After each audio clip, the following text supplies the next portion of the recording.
That's it. I'm quitting Spanish. Y después soy yo la dramática. What happened? Haber happened. There's already 2 verbs in Spanish meaning to be. 2 of them.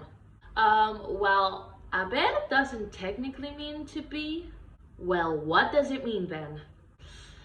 It's a little difficult to explain. Imagine learning it. Okay, listen up. There are 2 ways in which we use haber.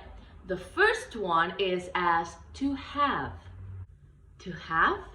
Yeah, in compound tenses, like I have seen, yo he visto. Okay, yeah, that's an auxiliary verb, right? Exactly.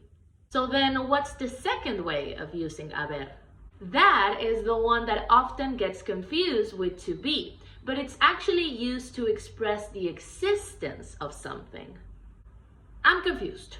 Remember the word there. There is, there are, there will be, there would be. You're telling me all of that is haber?